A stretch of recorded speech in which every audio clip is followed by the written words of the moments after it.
Just each asking so far. Alright, so we're chain link, 5. During the latter half of 2022, Yu-Gi-Oh! Saw one of its roughest formats to date in the form of Tier 0 Ishizu Tearlament. The deck took up 82% of the event's top 32 slots and ended up winning the whole thing, as evident through the mirror match you just saw in the finals. Though Tearlament is arguably a fun deck to play, its sheer power made it near impossible for rogue decks to compete. Like many other players, I ended up sitting out of in-person play for this very reason. You can quite literally see a gap in content on my channel linked to my distaste for Yu-Gi-Oh! At the time. Yet, I myself didn't outright quit the game. I still found myself talking about it, about the state of the format, and about my favorite deck, Punk, despite not getting involved. You might think this isn't out of the ordinary. A lot of players tend to go on break during similar oppressive formats. So then, explain this. When viewers were asked whether they preferred talking about Yu-Gi-Oh! Or playing Yu-Gi-Oh! In general, a solid 13% opted into the former. There have been plenty of other cases where, despite having a very diverse and inviting format, many people, including myself, still skip out on the physical card game. Again, we don't quit the game, but elect to discuss Yu-Gi-Oh! From afar instead, almost valuing this activity above one-on-one duels. Isn't that kind of weird? Aren't card games, and really any game for that matter, meant to be played rather than be discussed over? Why might talking about Yu-Gi-Oh! Be considered more fun than actually playing it? In an effort to try and answer this question, I decided to run a follow-up poll on my community tab, listing out a couple of initial thoughts I had to explain the phenomenon. Many of you viewers also reached out to me in the comments to explain your unique scenario separate to the choices allowed by the post. With all this information collected, I've crafted 4 points to address the subject. Let's get on with the first. The most voted reason on my poll to explain this concept was the thought that theorizing about Yu-Gi-Oh! Is more enjoyable than the actual gameplay. This point might seem redundant given it's literally written like the question itself, but there is truth behind it. Consider this: while you're at a table dueling your opponent, you need to know the complete ins and outs of your deck, how to adapt to various scenarios you come across during a match, and how to function under pressure. On top of this, not all decks are properly suited for competitive play, which makes it hard for those individuals that enjoy, say, a rogue archetype. In essence, playing Yu-Gi-Oh! Arguably requires a very robust skill set. The game also isn't always flexible to all playstyles. Thinking about Yu-Gi-Oh! Forgoes many of these faults. You're only speculating on the topic. You obviously still need to understand that archetype you're focused on, as well as the rules of the game, but you're not necessarily being forced to apply that knowledge in a fast-paced, impacted environment. Furthermore, you have the opportunity to play around with strategies that otherwise might be hard to pull off in an actual tournament scene. I tend to liken this duality to sports.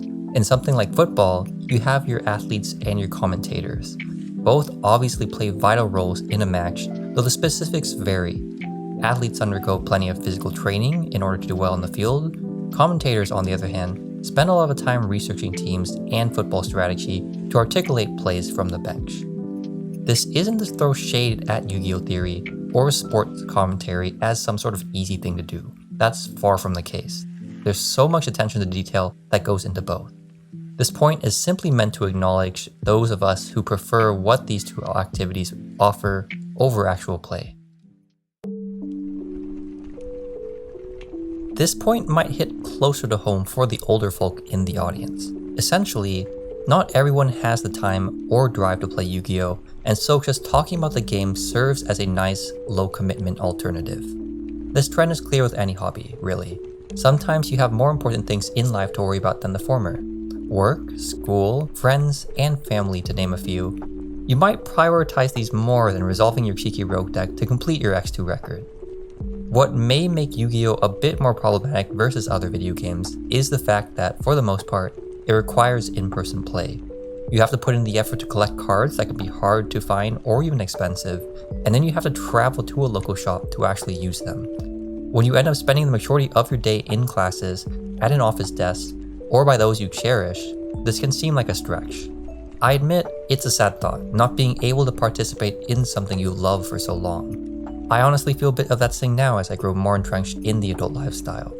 But, again, this is why talking about the game offers so much relief. Sure, you're not on the ground piloting your favorite deck to rise to the top of a prestigious tournament, yet you have the opportunity to relive bits of your nostalgia as you reflect upon the game from afar. Whether it be reminiscing about past formats, hyping up new support and new sets, or contemplating on how to craft your favorite deck even if you're not always able to play it, talking about Yu-Gi-Oh! Enables you to remind yourself about why you love the game at times where you might not have the ability to actively participate otherwise. This particular idea was briefly alluded to in my first point regarding theory versus practice. As you can probably tell, Yu-Gi-Oh! By nature is a competitive game, and any sort of competition can prove to be stressful. You're under pressure to do well, to win your game so that you can ascend further in a tournament or ascend in ranking.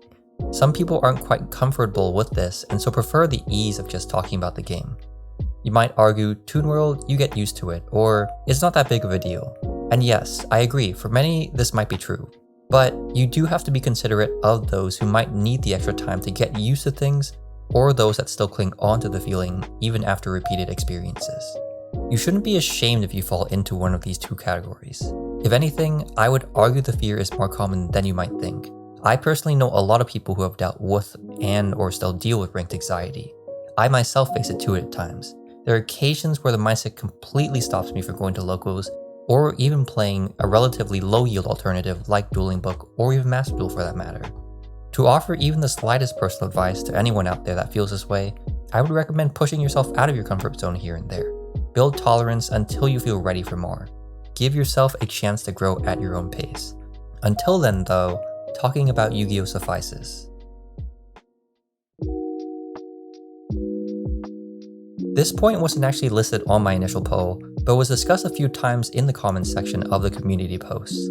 Basically, not everyone has locals nearby them and or friends to play Yu-Gi-Oh! With. It is a shame, but admittedly it does happen quite often. OTS stores aren't as common as players might hope for. Especially given how Yu-Gi-Oh! Sets aren't consistently profitable for vendors, not every card game store is incentivized to carry the trading card game. Also, although Yu-Gi-Oh! Is seemingly becoming more mainstream nowadays thanks to Master Duel, not everyone is interested in playing it. There's a high barrier to entry, namely in the numerous rules and mechanics you have to understand before being able to even grasp a sense of normality. Though there's not all that much that can be done about a lack of stores in your area, remember that you can always reach out to your friends about the game or seek out online groups to connect with. This is easier said than done, trust me, I would know. I have had my own fair share of troubles getting to Discord groups, but I like to be hopeful in these sorts of moments and encourage you to do your best. Playing Yu-Gi-Oh! Is incredibly fun. The game offers a ton of unique experiences that can create long-lasting relationships for you or cultivate new memories for a lifetime. Even so, for some, talking about the game functions as an alternative given its own benefits and concessions. Regardless of whether you're duking it out with an opponent or speculating on the trading card game from afar, both options are great ways to partake in this hobby we all love. Now, I want to note that this entire video isn't to say that you shouldn't play Yu-Gi-Oh! Or whatever game would replace Yu-Gi-Oh! For you in this discussion. Nonetheless, I felt like it would be nice to address this matter since it was a topic I was personally thinking about recently, and one I think many of us had in the back of our mind. It's possible there are details I missed here or there, and or overarching points that could be brought up on the topic. If you catch anything of the sort, please let me know in the comments down below. Remember to like and subscribe, especially if you enjoy this type of content and want me to make more. Otherwise, this is why talking about Yu-Gi-Oh! Can sometimes be more fun than actually playing it.